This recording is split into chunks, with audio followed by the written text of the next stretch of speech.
franchement, c'est-à-dire avoir le courage de faire une rêve comme ça. Tu l'as fait, je te dis chapeau.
Il y a eu 10 visites chez moi, des autorités, des touristes très importants, tout ça. Les gens qui viennent, ils s'étonnent que ces genre de trucs, ça peut se faire au Burkina. Donc, je crois qu'après l'exposition, il y aurait des retombées. Tu parlais d'espoir pour les jeunes qui cherchent à partir du Burkina, et tu crois qu'un projet comme ça peut donner aussi de l'espoir, de se dire qu'on peut faire des choses au Burkina? Oui. Ouais. Oui. Qu'ils sachent que vraiment qu'on peut construire un projet, quoi. Si je peux réaliser ça, et puis il y a eu de succès, il y aurait des gens qui vont essayer d'imiter mon projet. Ça va faire avancer un peu l'art au Burkina.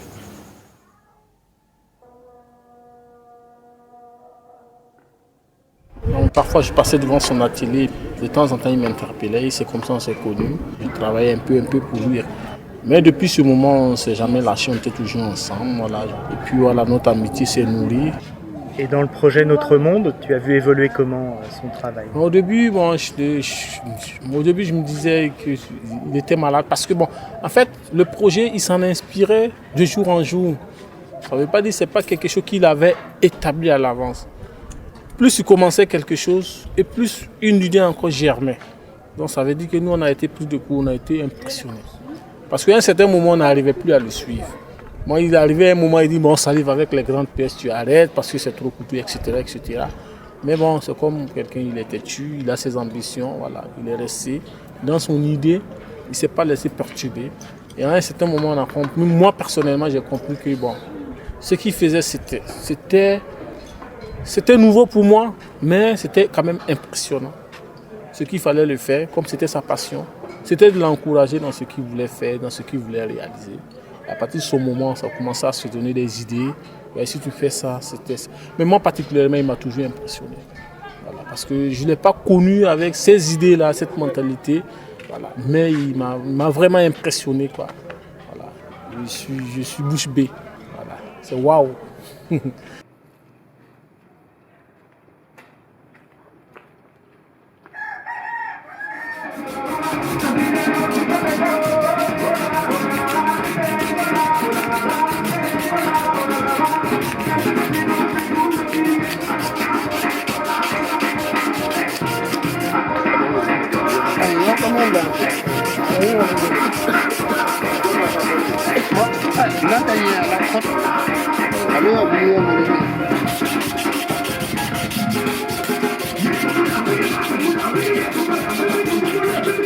Mais oser prendre 5 ans, faire un projet comme ça, ils ne sont pas nombreux. Chacun a envie d'être chez lui, chacun a envie d'avoir une belle maison. Quand tu commences à investir dans une maison, c'est vrai que tu vis là-dedans, mais ça ne te donne pas des bénéfices. Donc il y a beaucoup de gens que je connais qui ont des belles maisons, après ils se retrouvent, ils n'ont rien. Donc moi aussi je pouvais faire comme eux, mais je n'ai pas envie. Et pourquoi tu as fait ce choix alors? Parce que je crois à mon travail, je suis passionné de mon travail.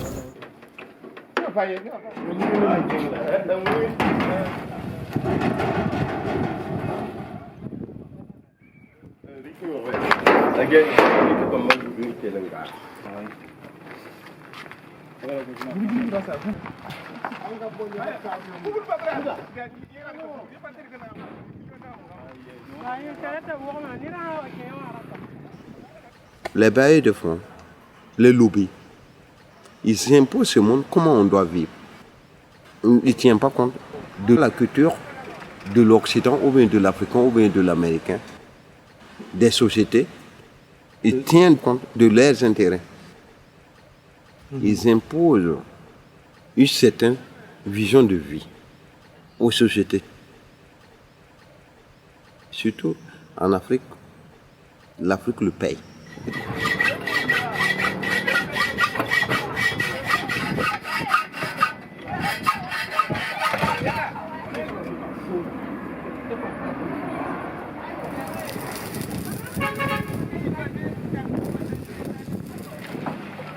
Bon, Bruno, il faut qu'on décide pour celle-là. On le met vers où? Irresponsabilité, l'équilibre, il y a séparation de frontières, il y a l'ouverture d'esprit, il y a, à la fin il y a le la confession. Tu vois, j'ai déjà l'idée pour ça. Donc c'est pour cela que moi je trouve que, comme tu dis aussi, si on mélange à ça, il y a déjà des sculptures qui sont faites en terre.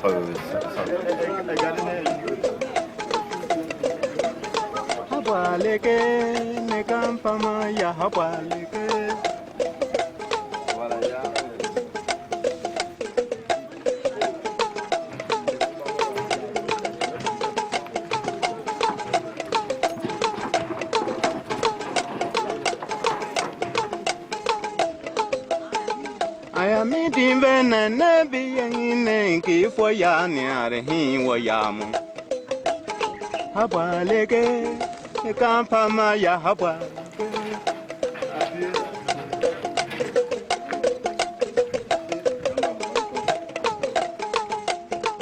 Je me bats pour que les gens soient solidaires, rassembler les gens. Donc, quand tu vois le système de transport et tout ça, il y a le côté solidaire qu'il a. Des fois, ça se revoit un peu dans mon travail.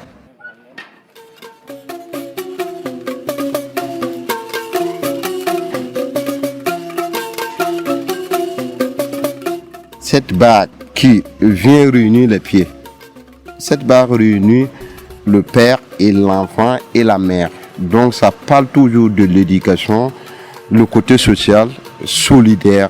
Parce que quand tu arrives, tu vois une pièce qui est unie. C'est un peu ma vie que j'exprime, quoi.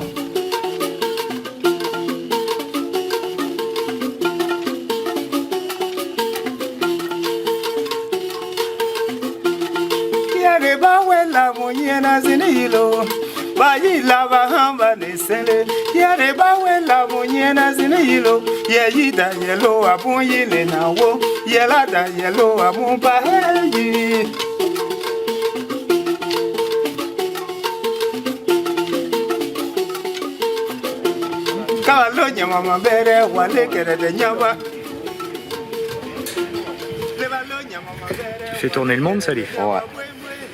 Le monde a besoin d'être tourné.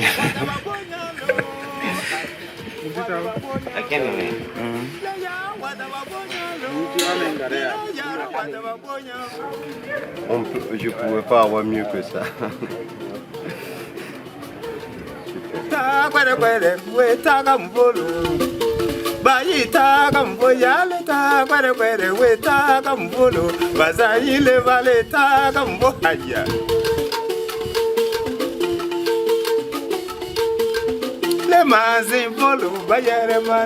Bon, Salif, à quelques heures du vernissage, là.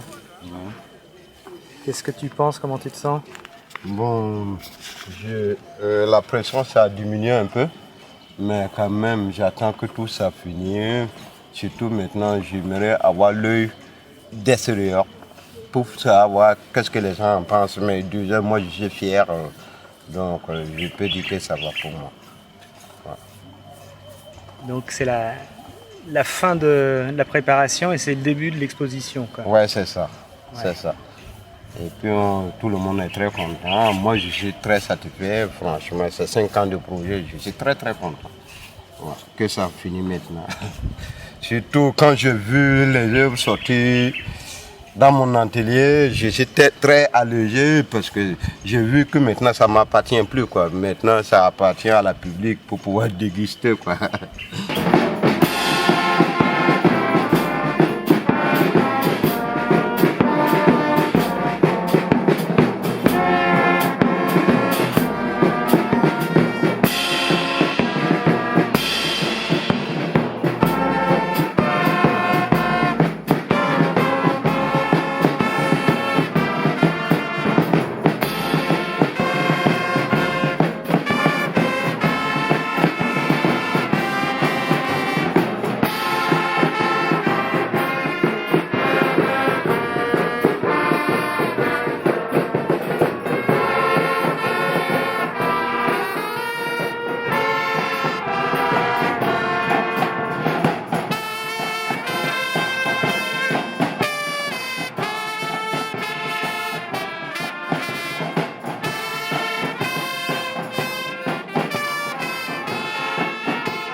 Mille merci d'avoir fait le déplacement de Isuka.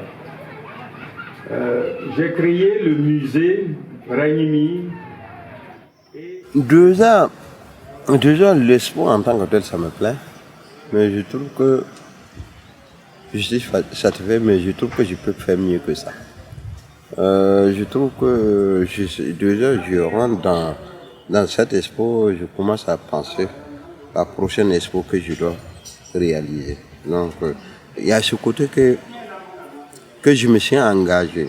Selon moi, je me suis engagé avec des gens pour les faire voir des trucs qui sont merveilleux. Mais je me dis, la prochaine, qu'est-ce que je vais les donner? Donc c'est ça maintenant que je dois serrer les ceintures, quoi, parce que si c'est monstre...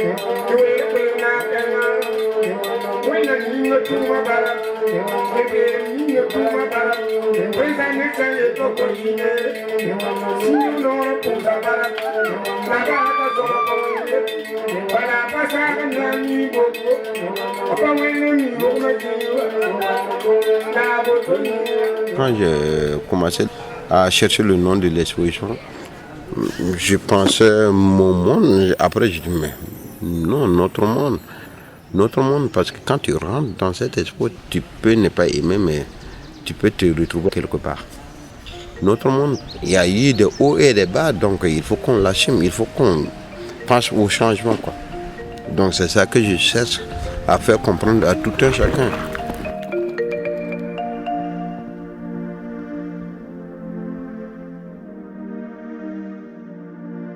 Il était une fois le Verbe. Du haut des cieux, quand il veut, il dit soit il s'accomplit son vœu, soit c'est ainsi que le ciel fut, la terre fut. Au ciel, les nuages, les orages, la pluie et l'eau furent. Sur terre, les plantes, les arbres, les mers et les océans furent.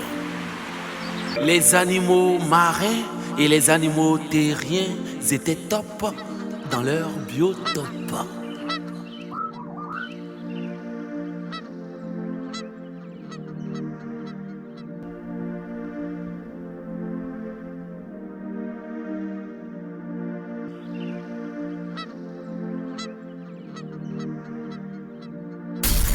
Puis tout à coup, l'homme vint. Avec sa science et sa technologie, il mit la différence entre les créatures de Dieu. D'abord entre les hommes, il trouva que nous n'étions pas les mêmes. Et pourtant, entre les animaux, il trouva que la chasse était ouverte. Il tua sans réfléchir. Il brûla sans réfléchir. Il abatta sans réfléchir.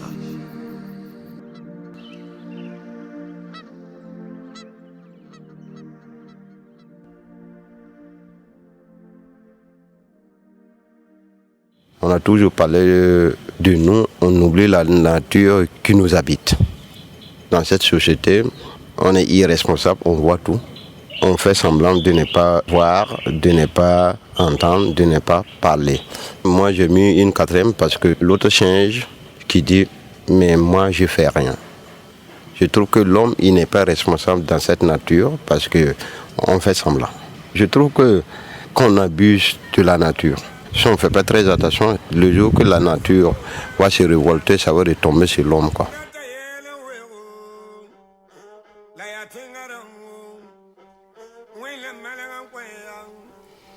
Quatre singes sur un tronc mort observaient d'en haut le monde qui tournait mal, inondé, surchauffé, épuisé.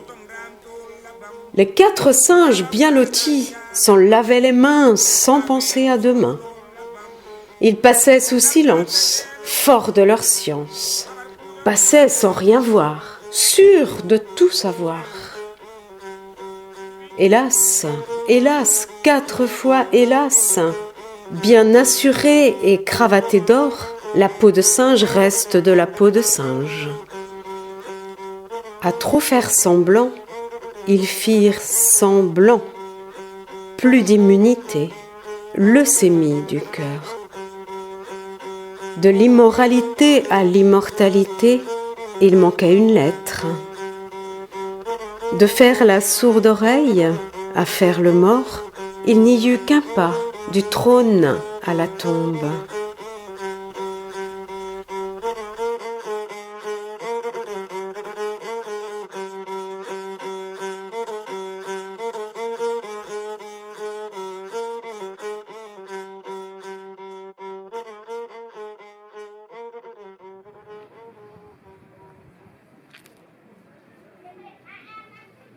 Moi, c'est le thème qui me plaît le plus et c'est l'œuvre qui me plaît le plus. La transparence et l'ouverture d'esprit. Voilà. Si tu n'es pas ouvert d'esprit, déjà, ça reflète déjà l'artiste. S'il n'avait pas cette ouverture d'esprit, c'est pas sûr qu'il aurait pu réaliser tout ça. Voilà. Je suis pas sûr. C'est mon chouchou.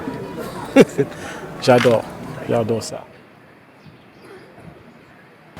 Ouverture d'esprit et puis transparence, ça regroupe beaucoup sur irresponsabilité,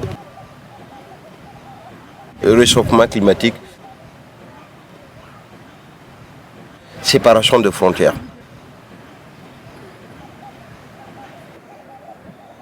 Même l'équilibre. Parce que s'il n'y a pas l'ouverture d'esprit et puis transparence, on ne pourrait jamais faire l'équilibre.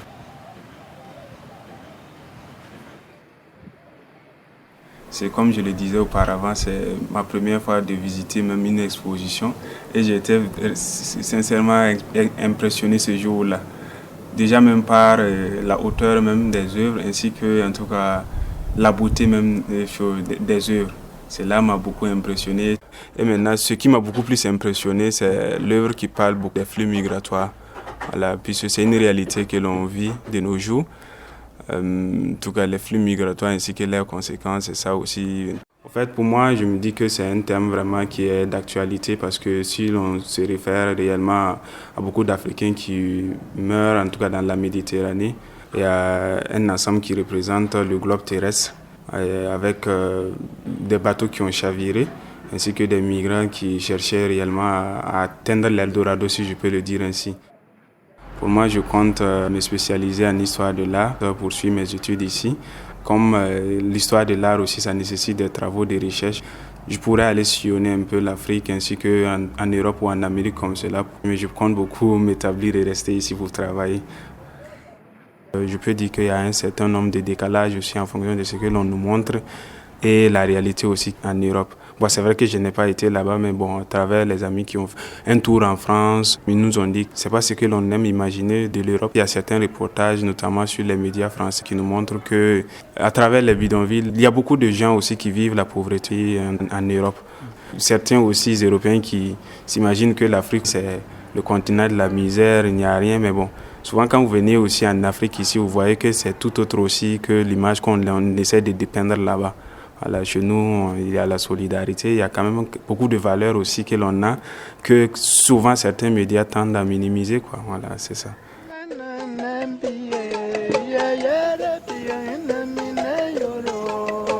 C'est comme un jour en Europe, on me dit que ouais, l'Afrique il est pauvre.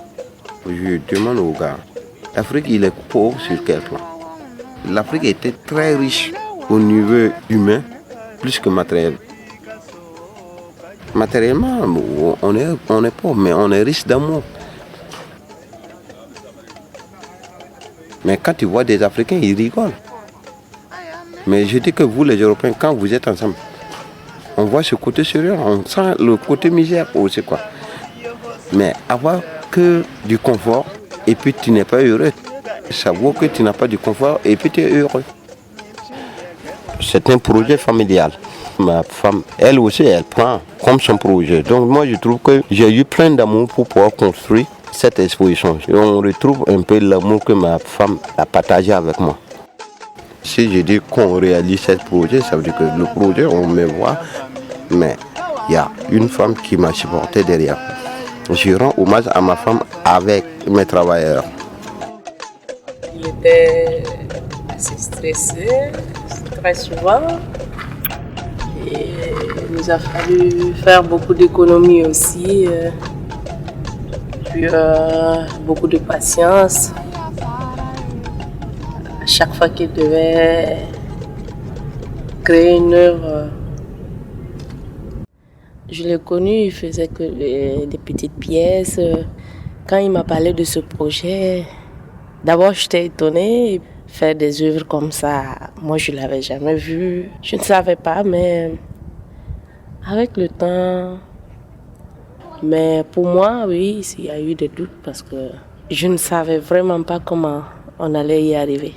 Mais avec cette force et cette persévérance qu'il a, ouais, on est arrivé. Aujourd'hui, on a eu une grande satisfaction quand on voit le travail qui est fait. Vu le parcours qu'on a fait, d'où on est venu, je suis fière. Je suis très fière de ce travail abattu. C'est moi, n'est-ce pas? Ah oui.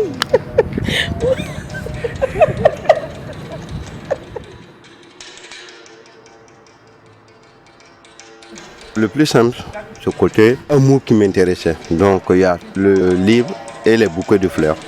C'est la beauté intérieure de la femme qui m'intéressait. Et ce côté physique, moi c'est le côté intellectuel. Selon moi, la femme doit avoir sa place dans ce monde. Surtout que l'homme voit, elle est le pilier de cette société. Ce monde ne peut pas être changé sans la femme. C'est elle qui peut équilibrer ce monde. J'ai partagé la vie en deux parties. Quand tu regardes devant, tu vois ce côté homme qui doit assumer là. Mais quand tu retournes dans l'autre côté, c'est la femme. Après, il y a le balai. Il y a les mêmes responsabilités que je donne. Donc, je trouve qu'on ne peut pas construire ce monde sans ces deux. La tête qui donne de la lumière aussi. Le visage, il est rond. Ça parle du monde qui est rond.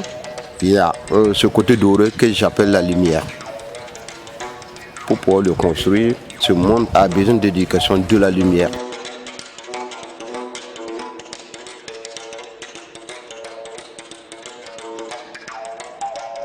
Ça reste à débattre sur d'autres sujets. Donc c'est pour cela que dans ces genres d'œuvres-là, qu'il y a toujours des débats.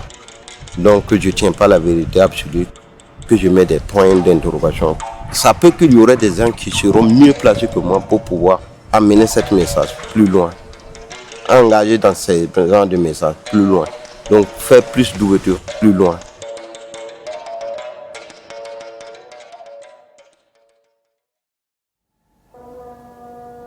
J'ai commencé à l'âge de 16 ans. Aujourd'hui, j'ai 42 ans.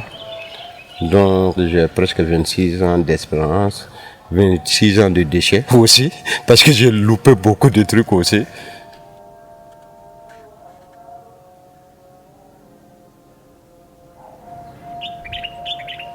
La cire d'abeille, ceux qui ont des riches, c'est là-bas qu'on part acheter de la cire.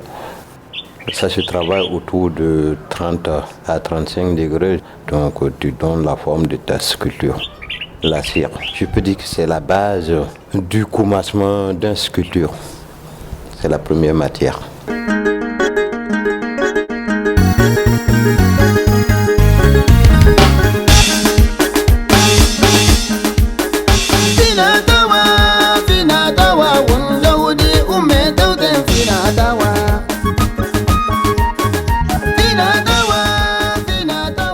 Difficulté technique, je ne l'ai pas eu dans les grandes pièces. Les pièces en miniature, je les travaille pour pouvoir voir est-ce que ça me va pas. Parce que je ne vais pas prendre des risques pour pouvoir m'engager sur des grosses pièces sans connaître les conséquences. Pour travailler sur des gros formats comme ça, il faut comprendre la matière. Donc je comprends la matière, ça m'a aidé à réaliser ces genres d'œuvres. Quand moi je dis comprendre la matière, savoir que la matière tu peux l'amener au-delà parce que chaque matière a ses limites. Je peux faire moins épais, plus épais. Tu peux monter jusqu'à telle température. Même quand j'arrive en Europe, dans mes stages, je continue d'apprendre mon père. Avant que je quitte l'Afrique pour partir en Europe, mon père il me dit ça, il faut savoir que le maître continue d'apprendre avec ses élèves. Dans mes stages, je vois qu'en Europe, il y a des gens, ils n'acceptent pas les erreurs. Or, moi, je trouve sans erreur, on ne grandit pas. Les échecs, c'est la seule chose qui peut guider l'homme à continuer ses recherches. Tu n'acceptes pas tes échecs, tu ne pourras jamais arriver à construire quelque chose. Bon, je peux dire que dans ma vie, j'ai eu 2 maîtres. Il y a mon père qui m'a appris à travailler, il y a le maître des échecs aussi. Donc, en faisant des échecs, que j'ai appris beaucoup de trucs, que je suis avec cette terre tu peux, avec cette terre tu peux pas. J'ai su aussi, par exemple, à la saison pluvieuse, des fois quand il pleut, quand il fait des coulées, donc des fois il y a l'eau qui remonte. J'ai su que des fours creuser sous le sol, c'est très intéressant quand il pleut pas, mais quand il pleut, il faut rehausser ton four, quoi. Donc avec tous ces genres d'échecs, ça m'a permis à construire moi mon univers, quoi. Donc deux fois il y a des trucs que tu peux expliquer, mais il y a des trucs que tu peux pas expliquer, il faut vivre avec, quoi. Donc tant que même si tu as un élève que tu l'expliques, il faut que lui aussi il fait sa route pour pouvoir comprendre. Accepter le deuxième maître comme tu l'as, moi aussi je l'ai accepté, le maître des échecs, quoi. Donc je me dis que dans chaque travail il y a cet apprentissage qu'on te donne, mais il y a toi aussi de pouvoir construire ton monde. Notre grand-mère ou notre grand-père, la terre ancêtre, voilà.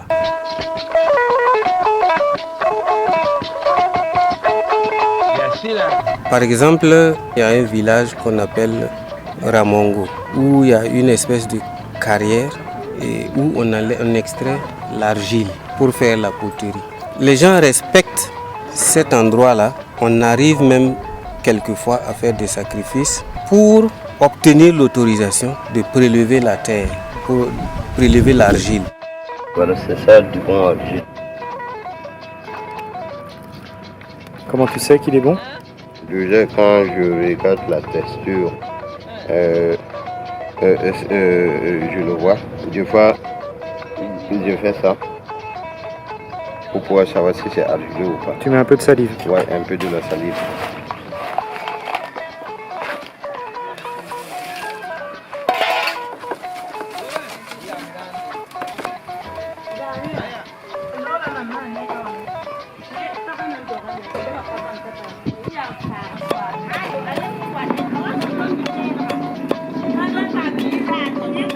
Effectivement, dans la culture européenne qui nous a été véhiculée par la religion, notamment catholique. Quand les gens décèdent, leurs âmes s'en vont au ciel. Par contre, ici, les ancêtres vivent dans ce qu'on appelle la terre. Notre grand-père, la terre. Alors, pour le cas particulier de Bassanga, il était d'une certaine puissance. L'histoire nous raconte qu'il n'a pas suivi ce rite-là, d'être enterré par les hommes. Lui-même, de façon mythique, il est descendu, il s'est enseveli lui-même sous terre.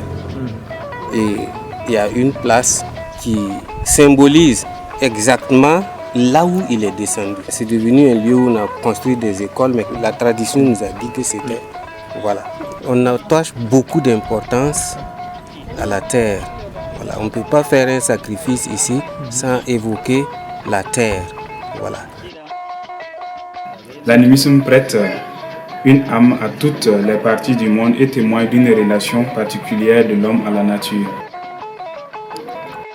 Il y a certaines choses qu'on ne peut pas faire partout. Si dans le terroir en question, on désigne par exemple une colline comme sacrée où on fait des sacrifices, on ne peut pas vous autoriser à venir démolir, on ne peut pas. C'est-à-dire qu'à moins que vous ne forciez la main aux populations qui y vivent, vous ne pouvez pas, on ne va pas vous donner cette colline-là à démolir, à prélever la terre ou faire non. Ce sont des arbres mythiques qui sont vénérés. Voilà, il y a un arbre dans les environs que les gens vénèrent. Ils vont faire des sacrifices de poulets sous cet arbre. Il y a un arbre qu'on choisit expressément, qu'on vénère, qu'on fait des sacrifices là-dessous et tout le monde respecte ça. Par contre, vous allez dans un autre quartier, vous allez trouver un tamarinier, vous ne pouvez pas aller faire n'importe quoi dessus, on va vous dire non, c'est un lieu sacré. C'est un lieu sacré. C'est la même chose que le puits. Il y a certains puits qu'on vénère, on va faire des sacrifices autour.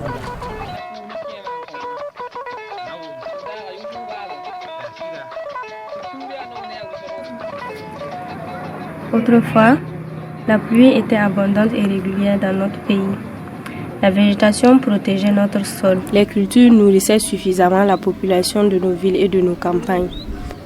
Les animaux domestiques n'allaient pas loin pour botter l'herbe tendre. Tous sentaient l'abondance et la joie. Aujourd'hui, la dévastation des arbres a éloigné les nuages. Notre sol cuit et recuit par le soleil ne produit plus. Tous sentaient l'abondance et la joie. Aujourd'hui, la dévastation des arbres a éloigné les nuages. Les pluies irrégulières et violentes ont dégradé l'environnement. Alors, il faut lutter. Il faut préserver le peu qui nous reste et planter beaucoup d'arbres. Notre survie est à ce prix. Notre survie est à ce prix.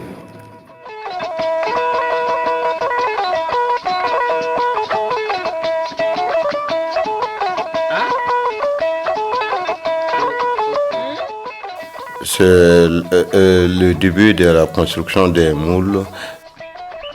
Si tu as un âne ou bien un cheval, tu peux trouver le crottin pour pouvoir mélanger avec l'argile, quoi.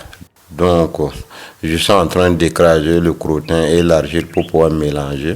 Surtout quand je fais très fin comme ça, c'est pour avoir des belles empreintes, surtout pour la première couche. Dans les stages, il me dit, tu fais comment pour pouvoir savoir si c'est une bonne argile? Mais je dis, tu essaies et puis tu comprends.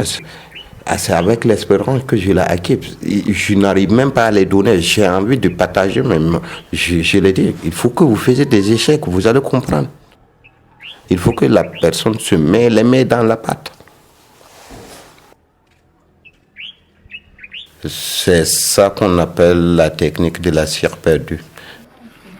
Donc, ce sont des matériaux très simples, naturels, qu'on trouve.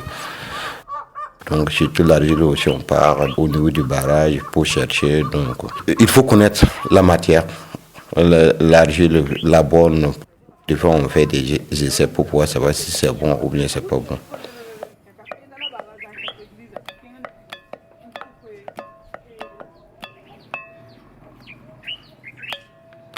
Je laisse les pièces sécher. Après, je refais une deuxième couche.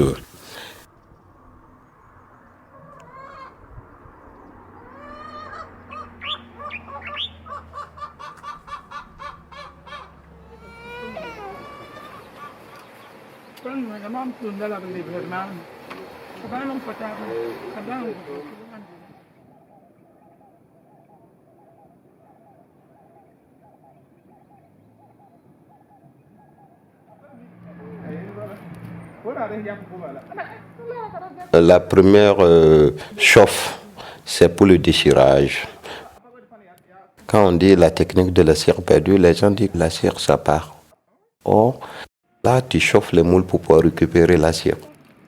Mais on récupère la cire autour de 30 à 40%, 50% des fois. Donc, après, il y a la deuxième chauffe qu'on appelle ça la cuisson des moules. Donc, quand tu fais la cuisson à 800 degrés, ta moule devient poreux. Mais ça ne se voit pas à l'œil nu, quoi. Parce qu'avec cette technique, tu n'as pas besoin des vents. Donc, c'est le crottin qui fait les vents. Tu as besoin qu'un trou de coulée. C'est une moule très simple. Avec la technique, pour les moules en Europe, il y a des évents. C'est pour évacuer les gaz du bronze. Mais maintenant, avec la technique que nous on fait, avec l'argile, avec le crottin, tu n'as pas besoin. Donc, le moment que tu coules ton bronze, la moule respire. Le bronze prend la place de la cire. Il y a l'évacuation des gaz qui se fait autour du moule. Donc, c'est très simple. Avec des matériaux naturels que tu retrouves partout dans le monde. Le bronze à 1200 degrés, tu coules et ça respire. Mais quand même, il faut que ta moule soit chaude. Sinon, s'il y a des chocs thermiques, tu peux exploser ta moule. Ça peut exploser, ça peut trimballer des accidents, quoi.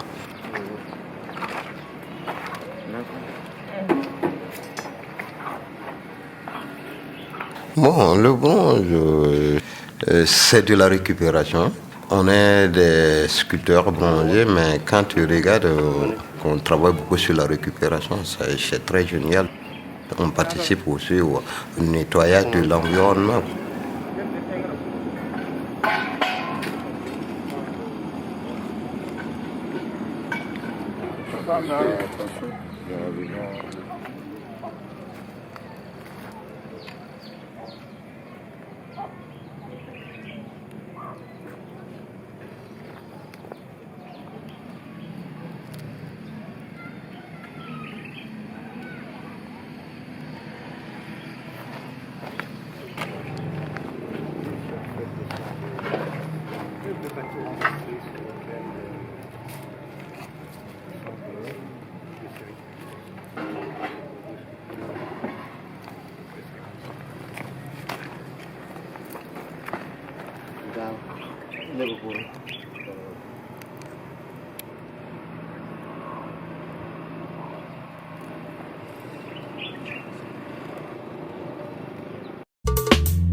Donc il fallait trouver un camion.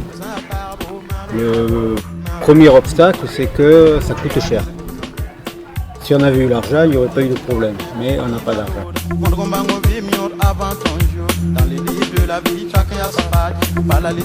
On a fait jouer les relations qui étaient autour de nous, de manière à trouver un moyen de déplacement. Il fallait trouver une solution. Donc l'activité l'année dernière, les gens nous avaient mis ce camion à notre disposition et là j'ai pensé à eux. Donc on a fait la demande, on est allé à l'atelier, on a discuté, on a expliqué, ils avaient des soucis, on avait les nôtres. Et le camion a fini par arriver. On est dans un système de relations qui fait que chacun a un intérêt quelque part. Et ça fait qu'au bout du compte, il y a un tissu qui se crée, qui se met en place. C'est assez quoi, mais c'est pas spécifique à l'Afrique. Moi je sais que quand j'étais en France, c'était aussi des systèmes qu'on utilisait parce que voilà, tu me rends un service et après je t'en rends un autre.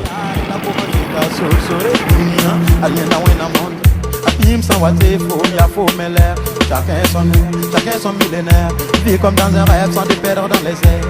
Reste cool, asar sani yobe, awar para tenga, misal se abon loga menta yore ke dinya, naba uba, simjata keita, ofan rapa, ya wena rapa lui luxas, ko he pizza, yeti says naba swama, ya wena ko he am sunna man.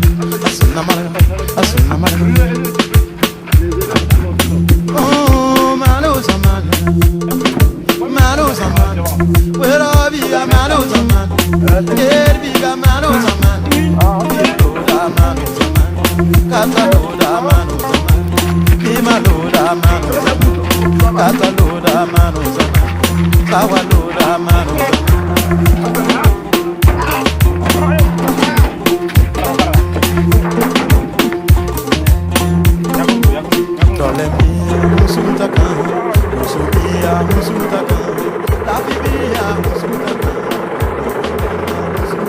Dans les capitales, quand tu as l'argent, tu existes. Quand tu ne l'as pas, tu n'existes pas encore.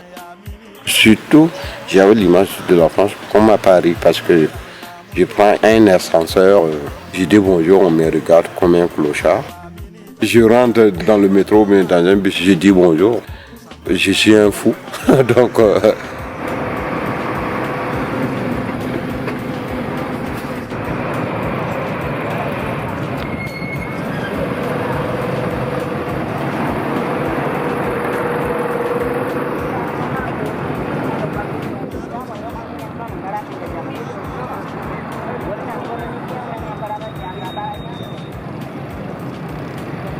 ça a changé ma vie pour pouvoir dire que je suis un être humain.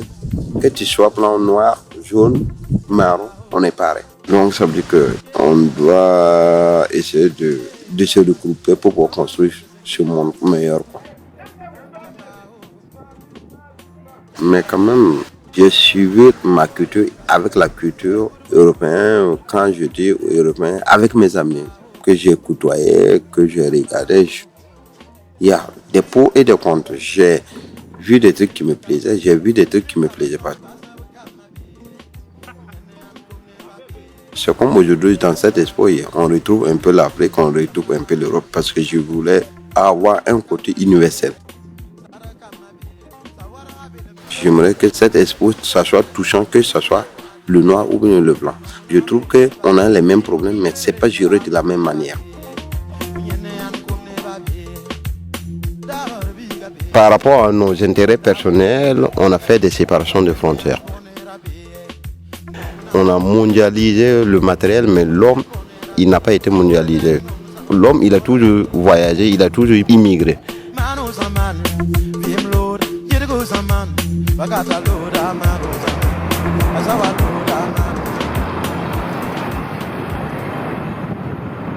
Malgré tout, il y a des gens qui continuent de voyager dans des conditions misérables. Ils meurent dans le désert, dans l'eau. Je n'ai pas dit seulement de casser des frontières. Est-ce que le monde d'aujourd'hui, on ne peut pas faire mieux que ça? Quand on voit des Africains ou bien des Asiatiques qui veulent voyager à quelque part parce qu'il y a la guerre ou bien il y a la pauvreté. Or, quand on regarde la pauvreté, il y a des pays qu'on peut faire mieux que ça parce qu'on peut les aider à monter des projets, on peut les aider à faire des reboisements. Faire mieux que ça, que ce soit l'Occident ou bien l'Afrique. Ce sont des beaux discours qu'on a, mais on n'essaie pas de faire quelque chose. Moi, je demande à tout un chacun de réfléchir, de donner la valeur à l'homme grand H. Parce que pourquoi cette valeur? Parce que quand on regarde aujourd'hui que l'homme n'a pas sa place dans cette société, qu'est-ce qu'on peut faire pour que l'homme retrouve sa place dans ce monde? Les animaux marins et les animaux terriens étaient top dans leur biotope.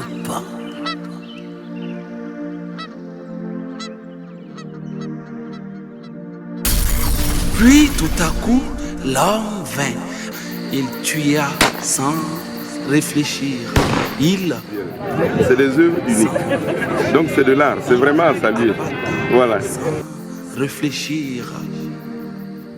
Il mit le feu et la fumée montait dans les cieux comme un signe d'Apocalypse. en marge des sommets et conférences de Cancun, Copenhague, Kyoto, les animaux pleurent le désarroi car des espèces sont en voie de disparition. Avec l'homme, voici notre monde, voici Salfo d'Hermé.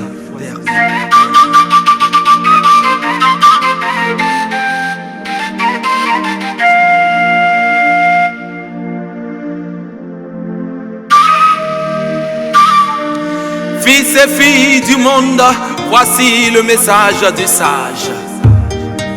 Intégrer, respecter, saluer, considérer, reboiser, recycler afin que Dame Nature, par ses mamelles, continue de nous allaiter.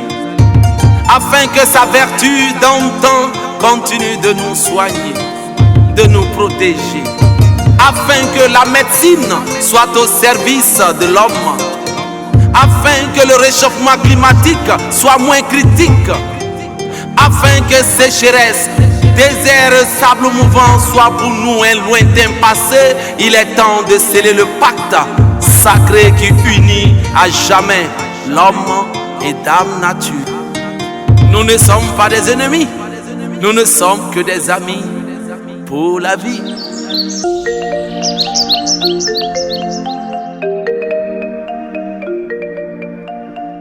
Je suis toujours ouvert à des nouvelles expériences que je n'ai jamais fait. Donc ça me fait grandir quoi. Quand tu construis l'art, tu le construis mais tu ne sais pas comment il va finir. Donc c'est ça qui me plaît. Cette œuvre, il y a le miroir là-dessus. Il y a un tronc d'arbre comme un genre de personnage qui tient un calebasse. Le calebasse, c'est quelque chose pour moi qui est universel. Qu'on met de l'eau. Pourquoi de l'eau? Parce que les musulmans utilisent ça pour se rincer, partir à la prière. Les chrétiens et les protestants pour se baptiser. Les animistes utilisent ça pour pouvoir donner de l'eau aux ancêtres. Mais quand vous regardez sur cette œuvre, qu'au niveau des bras, c'est attaché avec de la ficelle. Ça veut dire que la personne n'est pas libre pour donner au-delà. C'est limité. Quand les gens se lèvent le matin, donc ils se regardent deux fois pour pouvoir se mirer, pour se faire beau, mais moi je leur demande de regarder est-ce qu'ils sont fiers d'eux, de tout ce qu'ils font sur terre. Donc c'est pour cela que j'ai surnommé cette œuvre Confession ou une prise de conscience.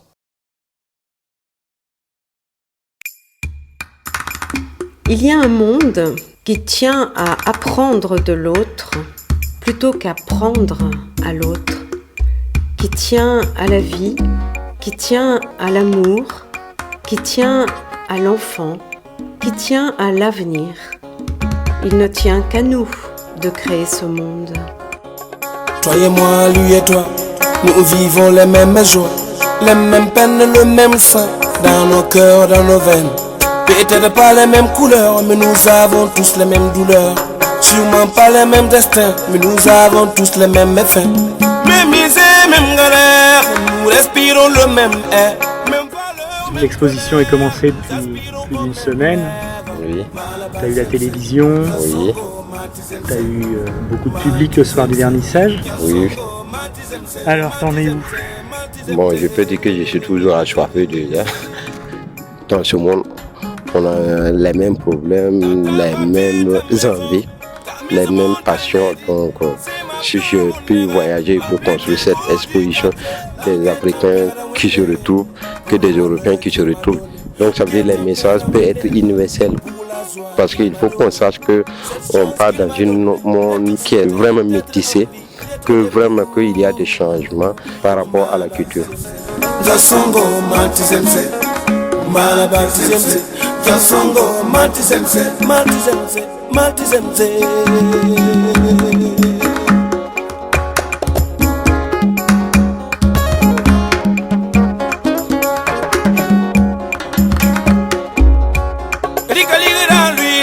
La lira katwenda yoroa Nigga nama lui taure la nama katwi mumkumwa Nigga sana ma lui taure la pidiba kadara nyone yare Bi mati sense Zasongo mati sense Yelif ma batizemse Kiosongo matizemse Matizemse Matizemse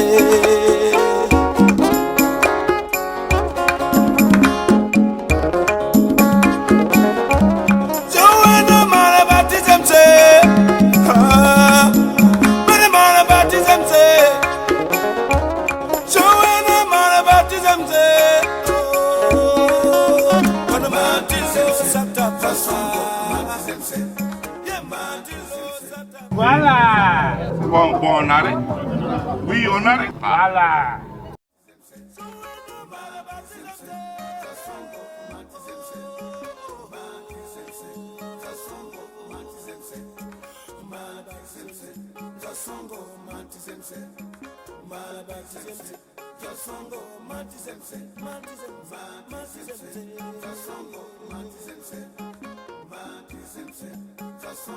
Matizemse